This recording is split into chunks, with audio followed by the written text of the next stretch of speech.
Dr. Julian Lewis. Thank you, Mr. Speaker. As the Prime Minister pointed out, poison gas was extensively used in battle in the First World War, and this led to a revulsion which was formulated by the 1925 Geneva Gas Protocol, which banned the use of poison gases, but which did not prevent a country from possessing a stockpile so that it could threaten retaliation if attacked by poison gases. That protocol had nothing to do with the fact that poison gas was not used in the Second World War.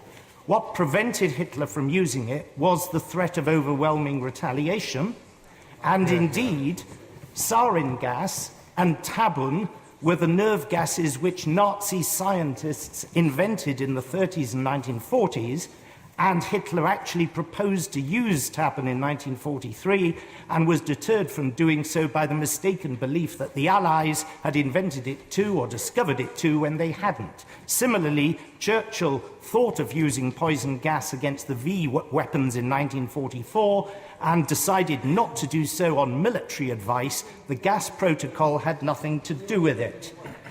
I will give way. If he is talking about Hitler's use of gas on soldiers, he should not forget that Hitler, in fact, did use poison gas on innocent civilians, 6 million Jews, to be precise.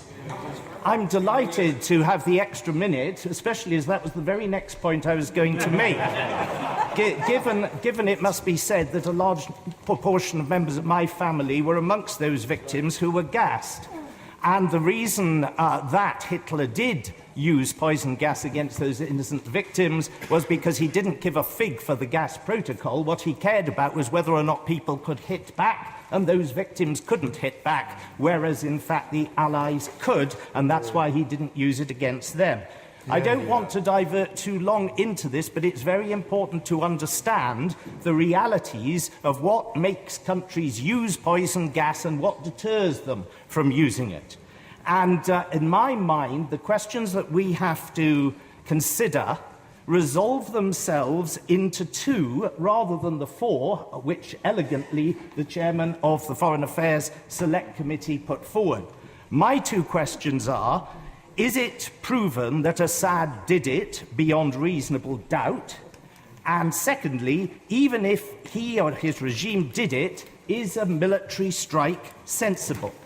Now, first of all, on the question of whether or not he did it, the UN inspectors aren't going to tell us anything about that. As I understand it, all they're going to do is going to tell us whether or not a sarin gas attack took place. So we can't look to them for pointing the finger as to who did it.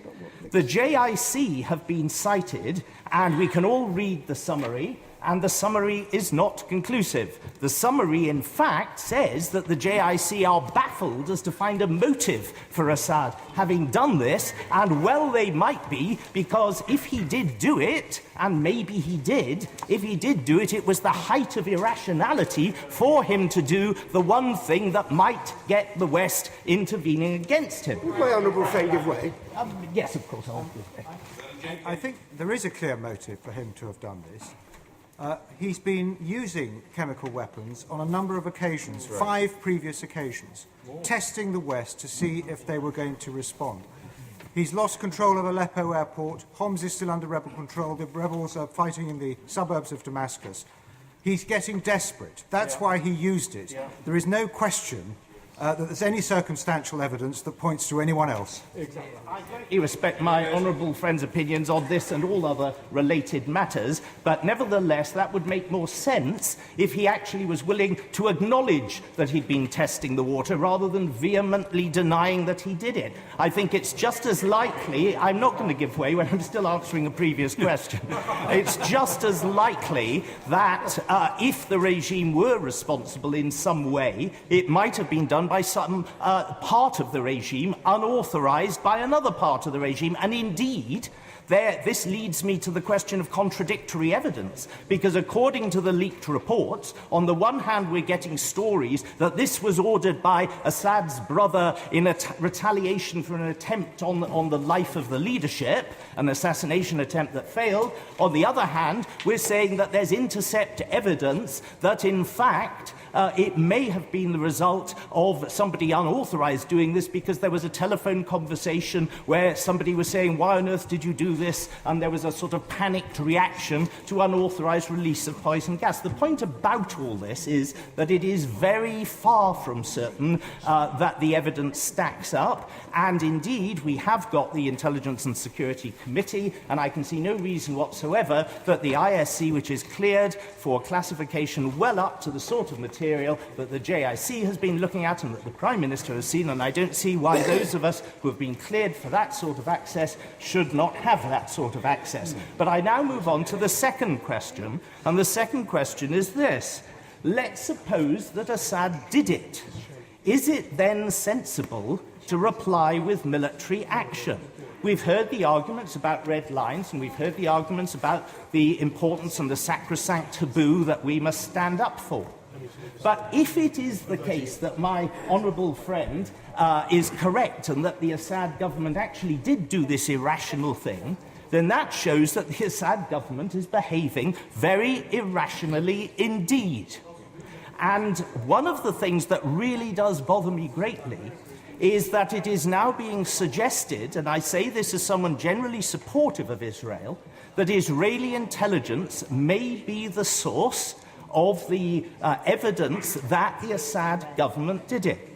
If Assad is behaving irrationally, if Assad is so desperate, what is to prevent Assad, if he is attacked militarily by us on the perceived basis of intelligence supplied by Israel, from retaliating with a chemical attack against Israel? What then will Israel do? Israel will retaliate in turn. What then will America do? What then will Iran do? What then will Russia do? I started off, Mr. Speaker, by making a reference to the First World War. And next year, we are going to be commemorating the centenary of the events of August 1914. And those events have a worrying parallel, because you had a series of actions and reactions which drew in an escalating fashion, one country after another.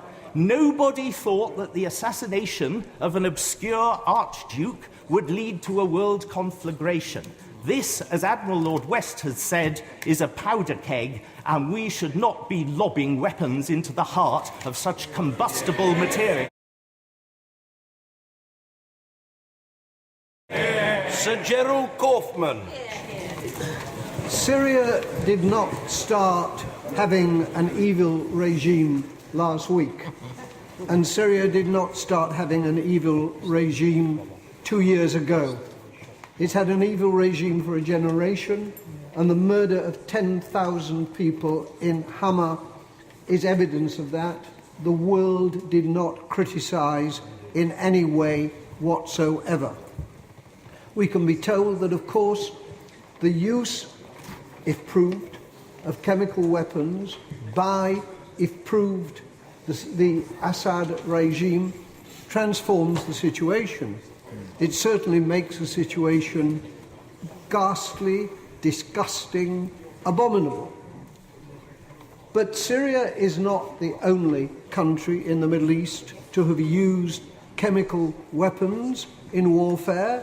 Israel used white phosphorus in its attack in Gaza, in Operation Cast Lead, and I saw the consequences for myself when I went there. But Israel gets away with it because it's on the right side of what is regarded as civilized opinion.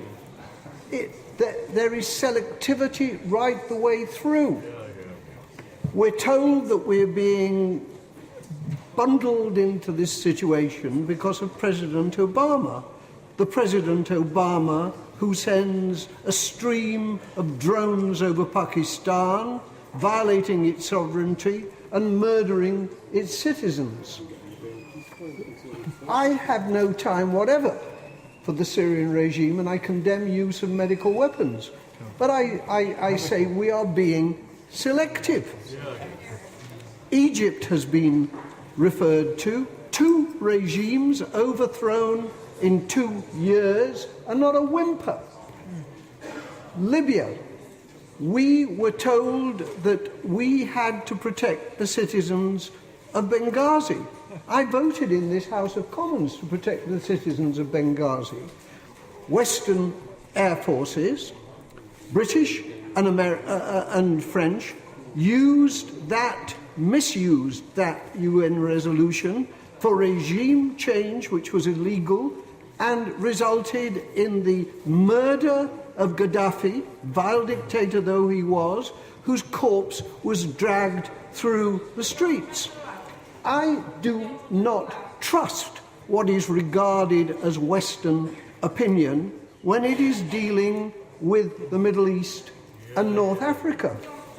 The resolution, the motion before the House from the government says that it wants its United Nations resolution to alleviate humanitarian suffering by deterring use of chemical weapons, and does not sanction any action in Syria with wider objectives. Mr. Speaker, pull the other one.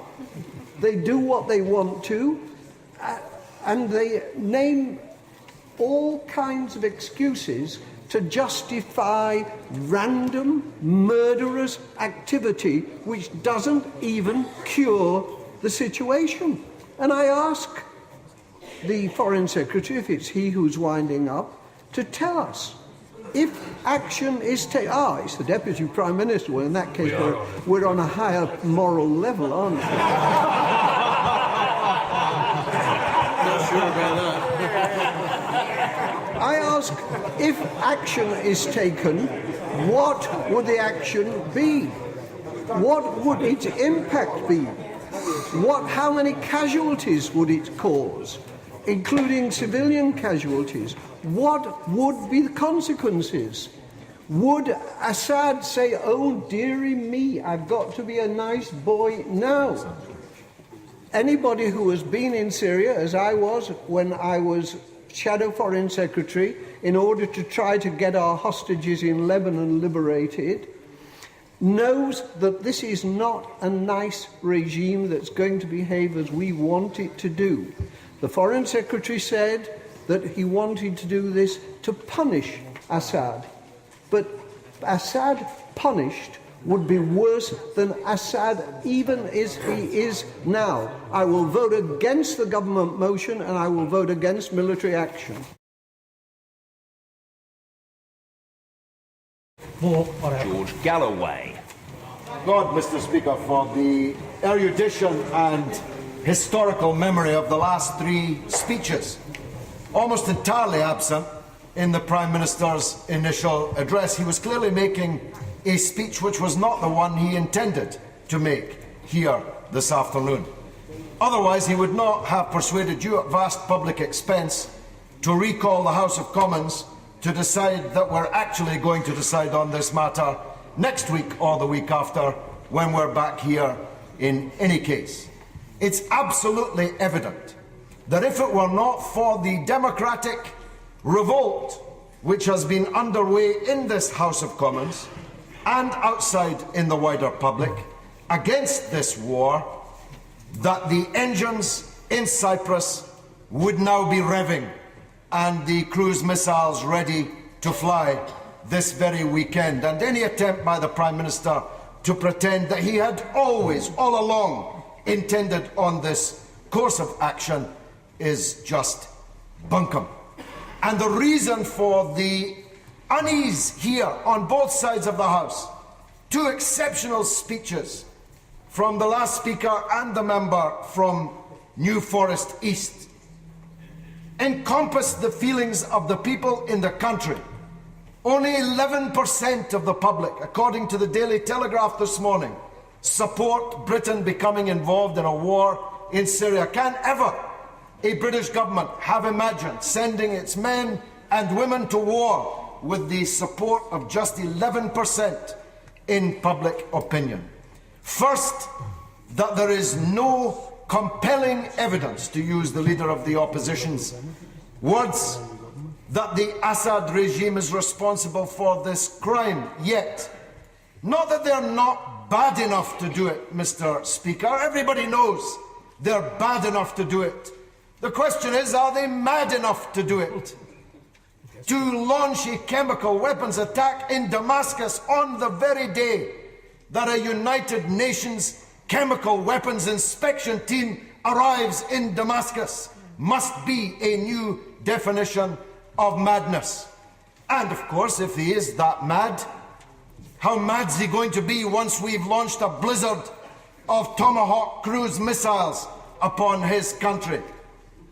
Now, as I heard the front benches describe how bad he was, I wondered just why the former Prime Minister forced Her Majesty to billet him in her guest room at Buckingham Palace just a few years ago, and how a former Prime Minister recommended him for an honour, and how he was hailed in all corners as a moderniser.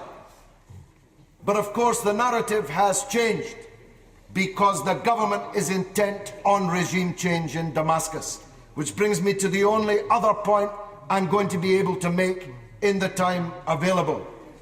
The reason for the unease is that people can see the character of the Syrian opposition.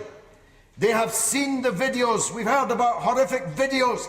Take a look at the video of one of the commanders of the Syrian revolution cutting open the chest of a human being and eating his heart and liver and videotaping himself and putting it up on YouTube because he thought it might be considered attractive. Take a look at the videos of Christian priests having their heads sawn off, not chopped off, sawn off with bread knives. Even a bishop in the Christian church was murdered by these people. Every religious minority in Syria, and there are 23 of those, is petrified at the victory of the Syrian rebels that the British Prime Minister and Foreign Secretary have been doing their utmost to supply with weapons and money these last 2 years, and they cannot deny it. They say it's now about this crime, whoever committed it. But it's been the government's policy for 2 years to bring about the defeat of the regime in Damascus and the victory of the kind of people responsible for these crimes. I have 20 seconds left. Willingly.